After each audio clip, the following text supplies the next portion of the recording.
नमस्कार। हर हर महादेव। आप सभी का हमारे चैनल पर हार्दिक स्वागत है। यहाँ आपको सनातन धर्म, भगवान शिव, हमारे पौराणिक इतिहास और आध्यात्मिक ज्ञान से जुड़ी रोचक और प्रेरणादायक जानकारी मिलेगी। अगर आप सनातन धर्म में आस्था रखते हैं तो कमेंट में हर हर महादेव अवश्य लिखें। साथ ही वीडियो को लाइक करें और चैनल को सब्सक्राइब करना ना भूलें। तो आइए बिना किसी देरी के शुरू करते हैं आज का यह अद्भुत वीडियो। हर हर महादेव। श्री आस्करण जी महाराज नाम के महाभागवत हुए हैं, जो अपने लोग नाम कीर्तन करते हैं श्रृंगार आरती के बाद।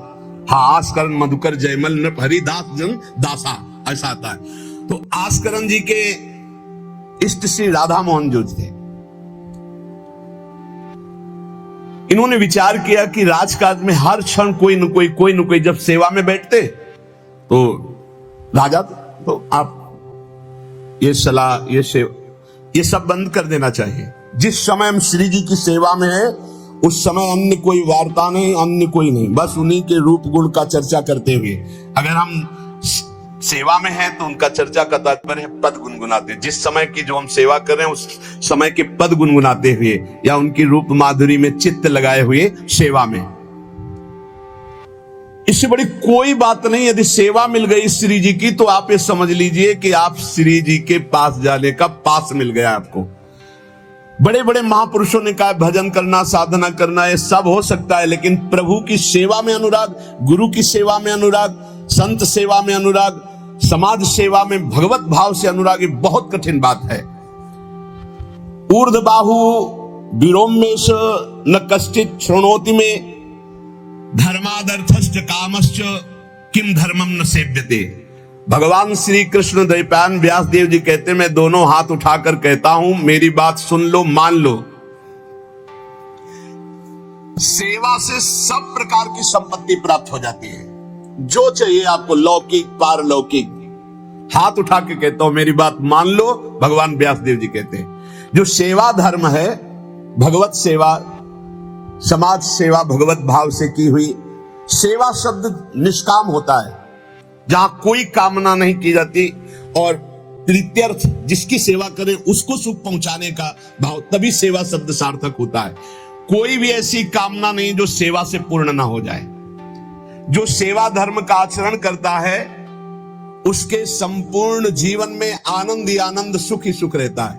और लोग कहते हैं धर्मात्मा को दुख मिलता है। तुम क्या जानो, तुम बाहरी बात देखकर कहते हो दुख मिलता है। हृदय आनंद में वो डूबता है जो किसी भी वैभव में, किसी भी सुख में, किसी भी अनुकूलता में नहीं होता। अभी आपने सेवा धर्म को स्वीकार नहीं किया।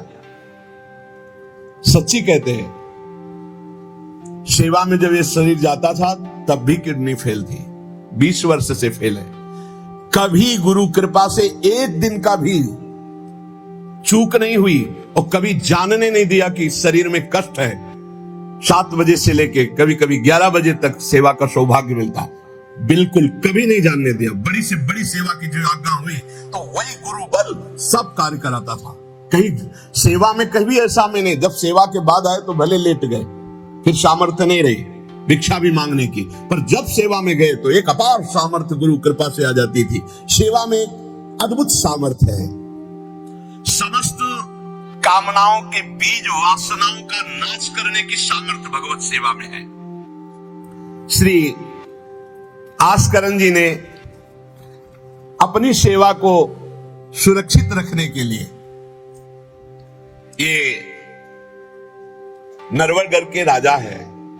राजा को बहुत से कार्य होते हैं, पता नहीं किस समय कौन सी राजकीय व्यवस्था के लिए आवश्यकता पड़ जाए, तो ठाकुर सेवा में एकाग्रता की बहुत आवश्यकता होती है। पत्रावली तो सिर्फ पत्रावली पे ध्यान है, इधर उधर नहीं तो पत्रावली बिगड़ जाएगी, वो पत्रावली मानी नहीं जाएगी आपकी। भोग लगा रहे तो सिर्फ एक एक कवल पे ध्यान है आपका। बैठे हैं, प्यारी जो कैसे पा रहे, हित सजनी जो कैसे पा रहे, कौन से पदार्थ की तरफ देख रहे, लाडली जो कौन से पदार्थ की तरफ देख, पूरी भावना में उसे लोग श्रृंगार कर रहे, स्नान मतलब सेवा में पूरी तन्मयता आवश्यकता है। अगर तन्मयता नहीं तो फिर बिगड़ जाएगा। तो नरवर पुरता को राजा नरवर जानो, मोहन जू धरिए सेवा नीके करी है। घरी 10 मंदिर में रहे चौकी द्वार, पावत न जान को ऐसी मति हरी है। पर्यो को काम आए अब ही लिवाए ल्याओ, कहे पृथ्वीपति लोग कान में न धरी है। आई फौज भारी सुध दीजिए हमारी, सुनी बहु बात टारी परी बात कर भरी है। मनुष्यों में श्रेष्ठ आस्करण जी ये नरवरगढ़ के राजा थे। इनके ठाकुर का नाम राधा मोहन जी था। ये प्रेम पूर्वक उनकी सेवा में कोई विघ्न न हो इसलिए 10 घड़ी तक का कठोर आदेश दे दिया था। 24 मिनट की एक घड़ी होती है, तो 10 घड़ी कितने हुए? 4 घंटे। 4 घंटे तक कोई भी अगर सूचना देने आया तो दंड प्राप्त करेगा, वो दंड उसको मिलेगा।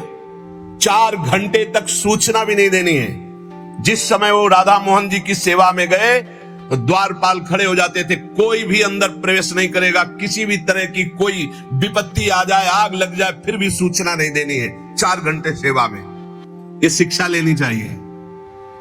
अपनी जब ठाकुर सेवा करें, हम कहते तभी करो, सब निपटा लो पहले फिर ठाकुर सेवा करो। ऐसा नहीं है कि जल्दी जल्दी तुम्हारा चित्त कहीं लगा हुआ है।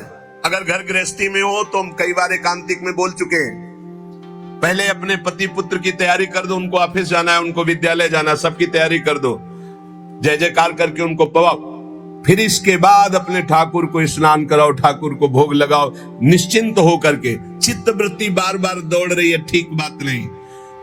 अगर हमें कभी कोई और कार्य हुआ तो हम पहले वो कार्य करते थे, फिर राधा वल्लभ जी के दर्शन जाते थे, क्योंकि हम राधा वल्लभ जी के दर्शन में खड़े वही चिंतन करेंगे, वो उनके पास जाना है तो पहले उनके पास हुआ है, फिर अगर कोई कार्य है तो हम वो निपटा के तब जाएंगे।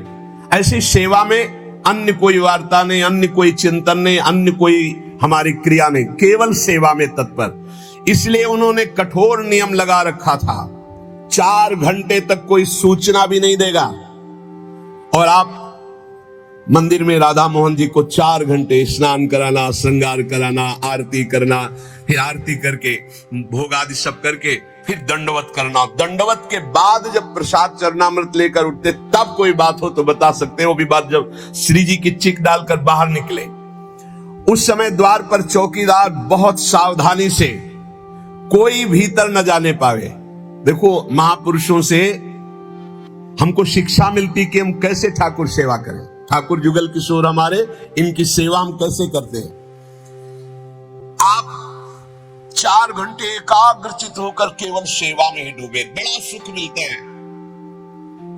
जब अपने श्री जी सौभाग्य दिए थे सेवा करने का, तो जैसा श्रृंगार करने के बाद जब दर्पण दिखाते थे तो रोना आता था। अपने प्रभु को श्रृंगारित देखकर जो हृदय में सुख मिलता है, रोम रोम आनंदित हो जाते थे। कभी कभी 2-2 बजे दोपहर तक बैठे फिर भिक्षा मांगने जाते थे। श्रृंगार करने के बाद पद सुनाओ उनको, फिर उनकी रूप माधुरी देखो। भक्तों के नेत्र अलग होते हैं तो प्रभु उनका रसास्वादन भी अलग ही करवाते हैं।